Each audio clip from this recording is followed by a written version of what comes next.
अम्मा बाद फ़क़द क़ाल अल्लाहु तबारक व तआला फ़ी कलामिहिल मजीद इन्नल्लज़ीना युहिब्बूना अन तशीअल फ़ाहिशतु फ़िल्लज़ीना आमनू लहुम अज़ाबुन अलीमुन फ़िद्दुनिया वल आखिरह। सदक़ल्लाहु मौलानल अज़ीम व सदक़ रसूलुहुन नबियुल करीम। दुरूद पाक बावाज़ बुलंद। अस्सलातु वस्सलामु अलैका या सय्यदी या रसूल अल्लाह। अस्सलातु वस्सलामु अलैका या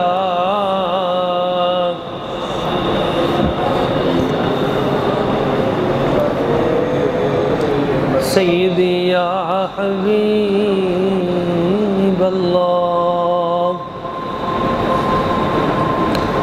अस्सलातु वस्सलामु अलैका या रहमतल लिल आलमीन व अला आलिका व अस्हाबिका या महबूब रब्बिल आलमीन। निहायत मुकर्रम व मोहतरम काबिल तकरीम इज़्ज़त माब आशिकान रसूल अल्लाह करीम की बारगाह कुद्स में दुआ है वो ज़ात लम यज़ल हम सब को कुरान और सुन्नत के मुताबिक ज़िंदगी बसर करने की तौफ़ीक़ अता फ़रमाए। अज़ीज़ दोस्तों, बच्चों, अल्लाह करीम ने हमें जो किताब अता की, ये किताब किताब रहमत भी है और किताब हिदायत भी, और इसका नाम क्या है? कुरान मजीद। आपने देखा होगा जब आप मार्केट से कोई चीज़ ख़रीदते हैं, नई चीज़ ख़रीदते हैं, तो वो साथ एक किताबचा भी देते हैं, एक बुकलेट होती है एक छोटी सी। इस्त्री ख़रीदते हैं तो वही इस्त्री वाले डब्बे के अंदर एक किताब होती है। वॉशिंग मशीन ख़रीदते हैं तो उसके अंदर एक बुक होती है। हत्ता कि नई मोटरसाइकिल अगर कोई ख़रीदे, बाइक, तो उसके साथ भी एक किताबचा होता है। वॉशिंग मशीन या कोई भी चीज़ आप ख़रीदते हैं, फ्रिज ख़रीदते हैं, तो वो साथ किताब क्यों होती है? उसके अंदर हर चीज़ की तफसील होती है और उसमें ये भी होता है कि ये जो इस्त्री है इसको इतने वोल्टेज पे चलाना है, इसकी एहतियाती तदाबीर क्या हैं। ये फ्रिज है तो इसके साथ आपने क्या क्या चीज़ें इस्तेमाल करनी है, कितना वज़न रखना है, किस आपने डिग्री पे इसको रखना है, कैसे कैसे, इसकी तमाम तर एहतियाती तदाबीर, और कब साफ़ करनी है, कितनी मरतबा इसकी सफाई करनी है। तो एक एक चीज़ उसमें लिखी जाती है। वो इसलिए होती है कि अगर उसकी रोशनी में उस मशीन को इस्तेमाल किया जाए तो उसकी अफादियत बढ़ जाती है। तो ये भी एक मशीनरी है। ये जो वजूद हमारा है ये भी एक मशीन की तरह है। तो जिसने ये मशीनरी तख्लीक की है उस अल्लाह करीम ने इसको सही रखने के लिए भी एक किताब अता की है कि इसकी रोशनी में तुमने इस अपने वजूद को ज़िंदगी में, दुनिया में बसर करना है। अगर तुम इस मशीन को इस बुक की रोशनी में चलाओगे, नुकसान से बचे रहोगे। इसको कौन सी चीज़ नुकसान देती है तो वो भी बता दिया कि इस मशीनरी के लिए शराब नुकसानदेह है, इस मशीनरी के लिए ज़िना नुकसानदेह है, इस मशीनरी के लिए सूद नुकसानदेह है, इस मशीनरी के लिए हराम नुकसानदेह है, इस मशीनरी के लिए चोरी हरामदेह नुकसानदेह है, इस मशीनरी के लिए फहाशी नुकसानदेह है। तो वो तमाम चीज़ें जिससे इस मशीनरी को नुकसान पहुंचना था, अल्लाह ताला ने वो पहले किताब में बयान कर दी। और जिससे इसको फ़ायदा होना था और इसने तेज़ चलना था, बेहतर वर्क करना था, वो भी बयान कर दी कि ये मशीनरी बेहतर चलेगी अगर ये नमाज पढ़े, 5 वक्त वज़ू करे, इसको धोया जाए, जुमे पे बाकायदा गुस्ल किया जाए, तहज्जुद अदा की जाए, रोज़े अगर रखे जाएं साल के बाद 1 महीना, तो उससे इसकी ट्यूनिंग हो जाएगी, मैदा अपनी असल ओरिजिनल हालत पे आ जाएगा। तो ये कुरान मजीद असल में हमारे वजूद की बेहतरी के लिए है और सिर्फ़ ज़ाहिर की बेहतरी के लिए नहीं, हमारी इस दुनियावी ज़िंदगी के लिए भी इसमें खैर है, हमारी कब्र और आखिरत की ज़िंदगी के लिए भी इसमें खैर है, दोनों जहानों की खैर है। अब हम पे ये लाजिम है कि हम कोशिश करके इस वजूद को कुरान मजीद के मुताबिक कर लें। आज एक अहम मसले पे मैं गुफ्तगू कर रहा हूँ, इस वजूद के लिए जहाँ और बहुत सारी नुकसानदेह चीज़ें हैं, तो उनमें एक बड़ी ही नुकसानदेह चीज़ इस वजूद के लिए है, वो है फहाशी, फहाशियो उरियानी। तो उसका जो नुकसान है वो बहुत ज़्यादा है। कुरान मजीद में है, इन्नल्लज़ीना युहिब्बूना अन तशीअल फ़ाहिशतु फ़िल्लज़ीना आमनू लहुम अज़ाबुन अलीमुन फ़िद दुनिया वल आखिरा। वो लोग जो ये चाहते हैं कि हम दुनिया में लोगों के अंदर फहाशी फैलाएं, उनके लिए दुनिया में भी अज़ाब है, आखिरत में भी अज़ाब है। यानी बहुत सारे जुर्म ऐसे हैं, बहुत सारे गुनाह ऐसे हैं, अल्लाह ताला आखिरत में अज़ाब देगा। मगर मुआशरे में फहाशी फैलाने का गुनाह इतना सख्त है कि अल्लाह ताला फरमाता है मैं सिर्फ आखिरत में नहीं, दुनिया में ही अज़ाब शुरू कर दूंगा, इधर ही अज़ाब शुरू हो जाता है। ये इतना ख़तरनाक अमल है फहाशी उरियानी के जिसका कोई इलाज ही नहीं है। आज तूफ़ानी बारिशें, और अभी भी मैं चंद लम्हे पहले देख रहा था, इधर आगे जनूबी पंजाब, राजनपुर और तौंसा शरीफ और आगे के इलाके सिंध की तरफ जाती हुई बस्तियों की बस्तियां बह रही हैं, देहातों के देहात पानी में बहकर जा रहे हैं। और यहाँ भी आप इर्द गिर्द जब निकल के देखेंगे तो फसलें उजड़ चुकी हैं, पानी फसलों में खड़ा है, ज़राअत तबाह हो चुकी और जानवर तेज़ी के साथ हलाक हो रहे, नई नई बीमारियां आ रही हैं। अभी कल से चल रहा है कि वो जो जानवरों में बीमारी थी अब वो इंसानों की तरफ भी आ रही है। कुछ तो है हमसे गलती हुई, कोई तो गुनाह है ना। ये जब मौसमी तगय्युरात यूं बदलते हैं, इसके पीछे अल्लाह करीम की नाराज़ी होती है। ये बात समझ लें, रब जब नाराज़ होता है तो उसकी नाराज़ी का अंदाज़ा इन चीज़ों से लगाया जाता है। बेबरकती हो जाती है, महंगाई का अज़ाब है, तबाही हर तरफ है, दिलों के अंदर नफ़रतें बढ़ती जा रही हैं, जानवर हलाक हो रहे हैं और फसलें तबाह बर्बाद हो रही हैं। ये क्यों हो रहा है? ये कोई तो सोचने वाला हो जो गौर करे कि आखिर ये क्यों है। अभी 14 अगस्त गुजरा, 14 अगस्त का दिन, जिस दिन अल्लाह ने हमें ये मुल्क अता किया, 27वीं रमज़ान मुबारक, बाबरकत दिन, बाबरकत रात थी। ऐन उस बरकत वाले दिन हमारी तमाम जो मुक़्तदिरा है, जो हमारे हुकूमती इदारों के ऊपर जो हमारे वज़रा,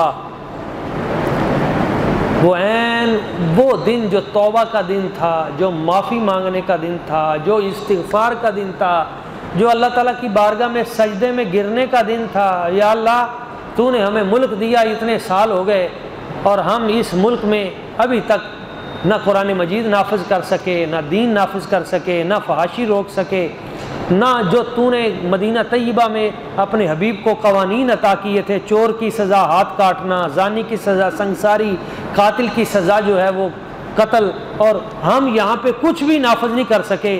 और इतनी मुद्दत गुजर चुकी सिवाय बातों के और सिवाय इस तरह लोगों को चक्कर देने के।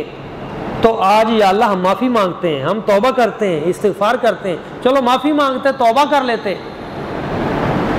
या चलो कुरान खानी कर लेते, चलो कोई मतलब को दुरूद पाक की महफिल सजा लेते। लेकिन किया क्या उन्होंने, जो आप सब ने चैनलों पर देखा होगा कि वो दिन जो मुल्क अल्लाह ने नेमत अता की थी और शुक्राने का दिन, उस दिन गलीज़ औरतों को, फाहिशा औरतों को स्टेजों पर उनसे मुजरे करवाए गए और उनसे हरामकारियाँ करवा के, डांस करवा के पूरे पाकिस्तान के चैनलों पे, पूरी दुनिया में वो फहाशी को दिखाया गया। रब फरमाता है जब किसी कौम में फहाशी फैल जाती है तो मैं बारिशों और सैलाब के ज़रिए अपना अजाब वहाँ भेज देता हूँ।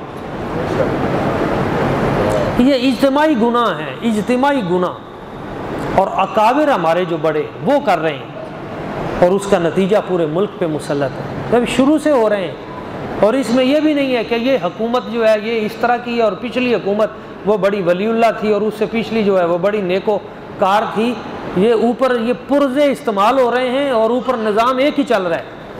आगे बंदे बखरे बखरे नए नए खड़े कर दिए जाते हैं, पीछे सिस्टम एक ही काम कर रहा है।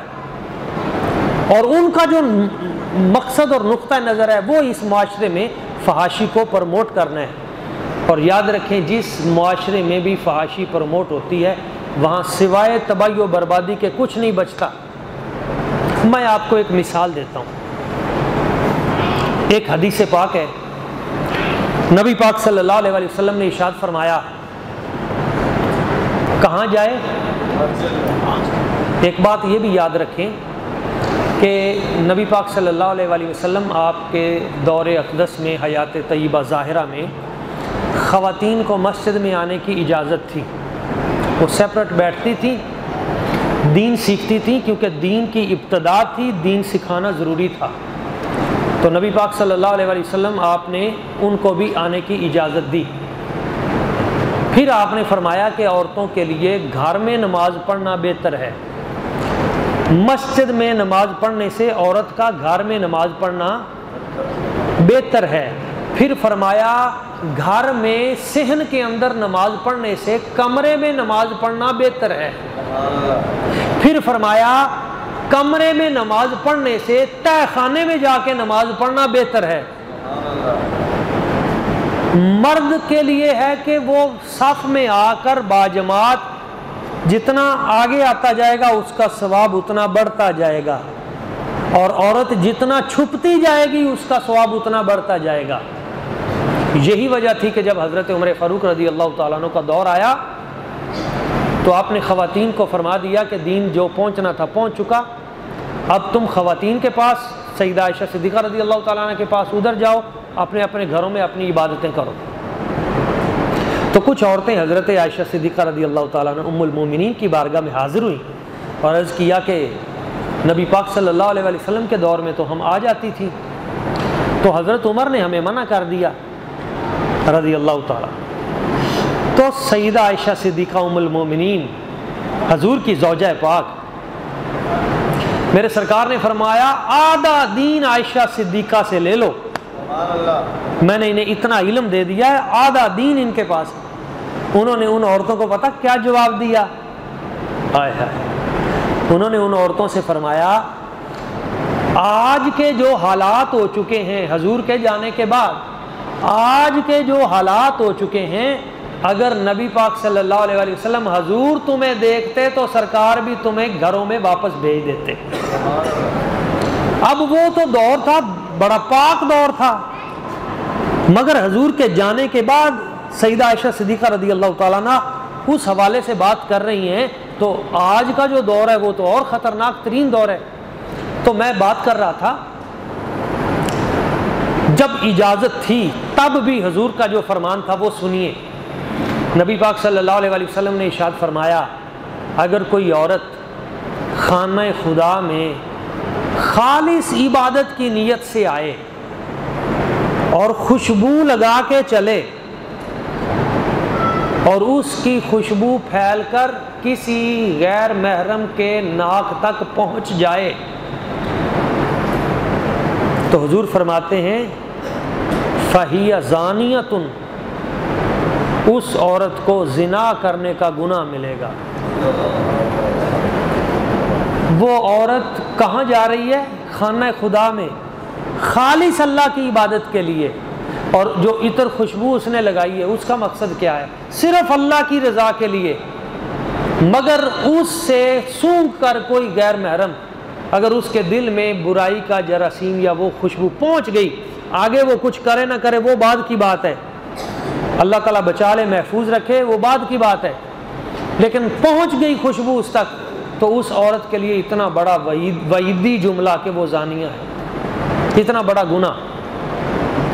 तो जो औरत जिसका मकसद ना अल्लाह की रज़ा हो ना खाना खुदा हो, जिसका मकसद ही सिर्फ फहाशी प्रमोट करना हो और जिसका मकसद ही स्टेज पे आके अपने बदन को दूसरों को दिखाना हो और जिसका मकसद ही लोगों के अंदर उनके हिजान को पैदा करना और जज्बात से खेल कर उन्हें बुराई की तरफ लेके आना, तो उस पूरे के पूरे माशरे पे अल्लाह ताला की लानत कितनी बड़ी होगी। आज तो हालात बहुत ख़राब हो गए। तो एक तो ये अमल था नबी पाक सल्लल्लाहु अलैहि वसल्लम ने जिसको बयान फरमा दिया एहतियात के लिए। दूसरा,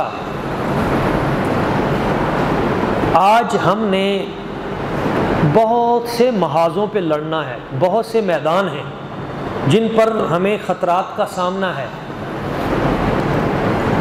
एक तो मैदान है media, social media, mobile, tabs, television screen.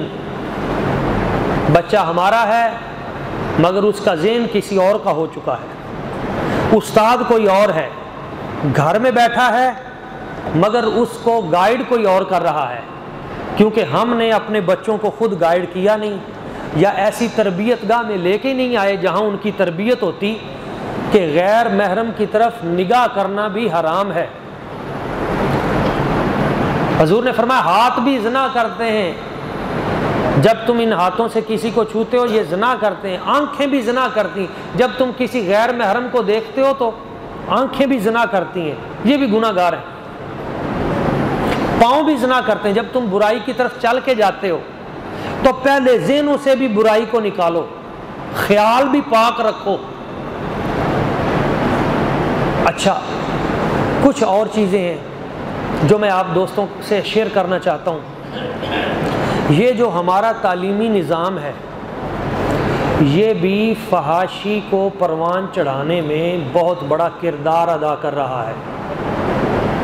हमारा जदीद तालीमी निज़ाम, बच्ची घर से निकलती है तो पहले ड्राइवर है, फिर आगे जिस वक्त यूनिवर्सिटी में जाती है तो क्लरिकल स्टाफ है, फिर आगे कॉलेज यूनिवर्सिटी में जब आगे तो इमैच्योर टीचर्स हैं, फिर उनके क्लास फेलोज़ हैं, फिर इब्तदाई क्लासेज हैं। उसका नतीजा क्या निकलेगा? सिवाय तबाही के और कुछ भी नहीं। आप देखते नहीं हैं कि हमारे जो बुज़ुर्ग थे, हमसे पहले के लोग थे, वो अनपढ़ होते थे लेकिन बड़े पाक दामन होते थे, साफ सुथरे दिमाग के लोग, और वो अनपढ़ आज के पढ़े लिखे करोड़ों से बेहतर, क्योंकि उनमें शर्म हया होती थी, उन्हें बड़े छोटे की तमीज़ थी। वो कहते थे कि ये बहन है तो वो उसे सारी ज़िंदगी बहन ही समझते थे। उनकी आंखों में पाकीज़गी थी, शर्म हया थी। मगर यहाँ अकेडमियों की भरमार है और वहाँ पे क्या कुछ हो रहा है आप मुझसे बेहतर जानते हैं। वो लोग उस्ताद बनकर बैठ गए जिनको अभी बहुत सारे साल खुद तरबियत की जरूरत थी, जिन्हें पता ही नहीं कि उस्ताद का मनसब कितना बड़ा होता है। उस्ताद का मनसब तो बाप का मनसब होता है। मगर सुबह शाम हमारे सामने ऐसे किस्से आते हैं कि फ़लाँ अकेडमी में, फ़लाँ स्कूल में, फ़लाँ कॉलेज में, फ़लाँ यूनिवर्सिटी में, फ़लाँ उस्ताद, फ़लाँ शागिर्द, फ़लाँ। नतीजा क्या निकला कि बुराई बढ़ती जा रही है, और हाल ये हो गया है कि बुराई रोकने वाले कम होते जा रहे हैं। इसमें आप लोगों की, हमारी, इन तलबा की ज़िम्मेदारी बढ़ जाती है कि ऐसे बाकिरदार लोग मुआशरे में तश्कील दें, ऐसा बाकिरदार अफराद का एक गिरोह तैयार करें हम, जिनका दामन पाक हो, जिनका वजूद गुनाह से पाक हो, जिनके ज़हन गुनाह की नहूसत से पाक हो, जिनका एक ही मकसद हो कि हम इस दुनिया में आए तो अल्लाह और उसके रसूल को राज़ी कर जाएं, बस। और उसके लिए बड़ी तवील जिद्दोजहद की ज़रूरत है। मायूस नहीं कभी भी होना, मेहनत करनी है, बाकी अल्लाह की ज़ात पे छोड़ देना है। हिदायत उसने देनी है, और जब वो किसी को हिदायत देता है फिर पता भी नहीं चलता, ऐसे मिनट ही लगता है हिदायत। हज़रत हसन बसरी रज़ी अल्लाह ताला अन्हु, ये वो अजीम हस्ती हैं, हज़रत इमाम हसन बसरी जो हज़रत मौला अली शेर खुदा करमल्लाहु वजहुल करीम के शागिर्द हैं। आपका इल्म इनके पास है। और भी बड़ी खसूसियात मैं किसी मौके पे तफसीलन अर्ज़ करूँगा। इमाम हसन बसरी एक दिन फजर की नमाज़ पढ़ के निकले, रास्ते में जा रहे थे तो 7 नौजवान आपने देखे, बड़े लंबे कद के, बड़े मजबूत आसाब, करख्त चेहरे, और उनके आगे एक बड़ा नौजवान, बड़ा लंबा कद दराज, आपसे अदब से मिले। और वो जो आगे बड़ा आदमी था, गालिबन उनका सरदार था, उसने कहा हुजूर हम तौबा करने के लिए आए हैं, हमें तौबा करवा दें, हमारी माफ़ी ले दें अल्लाह ताला से। आप हैरान हुए कि तुम 7 लोग कौन हो? उन्होंने कहा वो जो 7 लोग जो इस वक्त पूरे अरब में मशहूर हैं कि 7 डाकू हैं, मशहूर तरीन डाकू हैं जो किसी को छोड़ते नहीं हैं, और हुकूमतें भी जिनको पकड़ने से कासर आ चुकी और जिनसे लड़ने के लिए भी कोई तैयार नहीं, तो वो 7 डाकू हम ही हैं। मैं इनका सरदार हूँ और ये मेरे शागिर्द हैं, और हमने ख़तरनाक से ख़तरनाक जगह पर भी डाका मारा और कामयाब हुए, लेकिन अब हम तौबा के लिए आए। हज़रत हसन बसरी रज़ी अल्लाह ताला बड़े हैरान हुए, भाई ये तो बड़े नामी ग्रामी डाकू हैं। तो भाई पूछा, भाई सरदार साहब आपको तौबा का कैसे ख्याल आया? अब जब रब किसी का दिल बदले मिनट लगता है। उसने कहा जी ख्याल ऐसे आया, 3 दिन पहले एक बहुत बड़े चौधरी के घर में डाका मारा और बड़ा कामयाब डाका रहा, और जिस वक्त हम डाका मार के वापस पलटे तो रास्ते में एक जगह पे किसी ने आग जला के ना रखी हुई थी, और हमें पता न चला, मेरा पाँव फिसला तो आग के अंगारे के ऊपर मेरा पाँव आ गया, और मेरा पाँव नीचे से आग के अंगारे की वजह से जल गया। तो जैसे ही मेरा पाँव जला तो अचानक, अब बात तो उधर से हो रही थी ना, काम तो उधर से सीधा हो रहा था, तो मुझे ख्याल आया कि बंदे ये तेरा पाँव इतनी तकलीफ़ से जल गया है, तुझसे बर्दाश्त नहीं हुआ, चीख निकल गई, ये इतना बड़ा जवान है, तो सुना है कि दोज़ख की आग तो इससे हज़ारों गुना ज़्यादा सख्त है, तो वो आग तू कैसे बर्दाश्त करेगा? ये नहीं बर्दाश्त हुई। बस ख्याल आया, मैंने कहा रुको यार, चलो ये माल वापस करके आओ। तो लूटा हुआ माल हमने वापस कर दिया, आपकी बारगाह में आ गए हैं, दुआ कर दें। जब उस जंग में ये 7 लोग शरीक हुए रूमियों के खिलाफ, तो इन्होंने तो रूमियों की तबाही उतार दी, फतह पे फतह, फतह पे फतह। अब जो रूमियों का बादशाह था उसको पता चला कि 7 लोग नए आए हैं, बड़े तगड़े जवान हैं, वो काबू ही नहीं आते। तो उसने एक भरपूर लश्कर, उसने कहा तुमने पूरी जंग में इधर तवज्जो ही नहीं देनी, इन 7 बंदों को गिरफ्तार करना है। तो उन 7 डाकुओं को, अब तो वो बड़े नेक लोग हो चुके थे, उनको गिरफ्तार करके रूमी बादशाह के पास पेश कर दिया गया। अब रूमी बादशाह, उसने कहा तुमने बहुत तंग किया, बड़े हमारे बंदे मारे, अब मैं तुम्हें सख्त सजा दूंगा। तो उसने कहा कि इनको कत्ल किया जाए। तो एक वजीर था, उसने कहा आप इनको कत्ल ना करें, आप ऐसे करें, इन पे ईसाईयत पेश करें, इन्हें कहें कि ईसाई हो जाएं, नसरानी हो जाएं, आपको छोड़ देंगे। तो उन्होंने एक बड़ा कड़ा जो है वो गर्म किया और उन 7 से कहा कि आप में से जो ईसाई हो जाएगा उसे हम छोड़ देंगे, दूसरे को इस कड़ा में डाल देंगे। तो उन्होंने कहा हमें जिस मर्जी कड़ा में डाल दें, अब हम बिक चुके हैं नबी पाक की बारगाह में। एक को उठा के डाला तो वो सख्त तरीन कड़ा में जिस वक्त उसको घी जलते के अंदर फेंका गया, तो उसमें जाते ही उसने बावाज़े बुलंद कहा घबराना नहीं है, ये तकलीफ थोड़ी सी है, आगे जन्नत में मुलाकात होगी। दूसरे को फेंका, उसने कहा बिल्कुल परेशान नहीं होना, आगे जन्नत में मुलाकात होगी। ईमान बचा के रखना, सबसे बड़ा काम ईमान बचा के दुनिया से जाना है। 6 बंदे उसमें उतार दिए गए और जो 7वां बंदा था, उस 7वें बंदे को जब डालने लगे तो वजीर कहने लगा कि मेहरबानी करें, इस बंदे को कत्ल ना करें, ये सरदार लगता है मुझे, नौजवान भी लगता है, और मैं इस पे कोशिश करता हूं कि इसे ईसाई कर दूं। तो बादशाह ने कहा भाई वजीर तू इसे कैसे ईसाई करेगा? उसने कहा मेरे पास एक गुर है, और ईसाइयों के पास, यहूदियों के पास, कादियानियों के पास, काफरों के पास मुसलमानों को तबाह करने के बहुत सारे हथियार हैं, और उनसे सबसे ख़तरनाक जो हथियार है वो औरत का हथियार है, जिसके ज़रिए आज भी वो हमारे इक़्तिदार तक बड़े बड़े लोगों को ख़रीद कर तबाह बर्बाद कर चुके, औरत के ज़रिए। तो जिस वक्त उसको बुलाया तो वज़ीर, उसने अपनी बेटी को तैयार किया, रूमी था, ईसाई था, उसने कहा कि इस नौजवान को तू जो भी तेरा जाता है जाए, इसको ईसाईयत में लेके आना है। उसने कहा ये तो कोई बात ही नहीं। तो वो बन संवर के पूरी तैयारी करके वो रात उसके पास गई, मगर वो सारी रात अल्लाह ताला की इबादत करता रहा, एक लम्हे भी नहीं देखा उसने। दूसरी रात, कई रातें गुजर गईं, तो वो जाके उसे बुलाती है, उसके साथ बातचीत करने की कोशिश करती है, मगर वो उधर देखता भी नहीं है।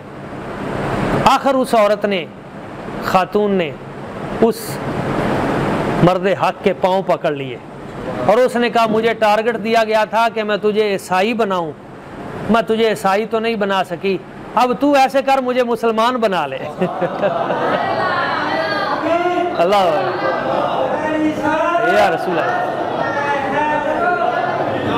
मुझे मुसलमान बना ले। वो औरत मुसलमान हुई और वो मुसलमान होकर वो वहाँ से निकले और फिर दरबार खिलाफत में पहुँचे, और फिर खलीफा वक्त ने उनका आपस में निकाह कर दिया। अल्लाह ताला ने उसको ज़िंदगी भी दी, बरकत भी दी, और एक पैगाम भी दिया हमारे लिए कि किरदार को साफ रखना, अपना किरदार साफ रखना, बुराई से बचना, बुरी निगाह से किसी की तरफ ना देखना। अल्लाह तुम्हें वो बरकतें देगा जो तुम्हारे तसव्वुर में भी नहीं है। विनी रेडले थी यूरोप की, वो औरत जो सहाफ़ी बनकर आई थी यहाँ अफ़गानिस्तान में जब तालिबान के ऊपर, तो कितनी रातें, कितने दिन वो वहाँ उनकी कैद में रही, और जब वहाँ से निकल कर गई तो उसने कहा मैं यूरोप की जिस गली में भी निकली तो मुझे हवसनाक निगाहों से ईसाई मर्दों ने देखा, मगर वहाँ पे वो लोग ऐसे थे, कई महीने में उनकी कैद में रही। मेरे जो ऊपर मुसल्लत जो लोग खड़े किए गए थे जेल खाने में, नौजवान मर्द, एक लम्हे भी उन्होंने निगाह उठाकर मेरी तरफ नहीं देखा। तो आज भी नबी पाक सल्लल्लाहु अलैहि वसल्लम, हुजूर की उम्मत अगर कामयाबी हासिल करना चाहती है, और जहाँ जहाँ अल्लाह ने इनको कामयाबी दी है वो किरदार साफ होने की बुनियाद पर है।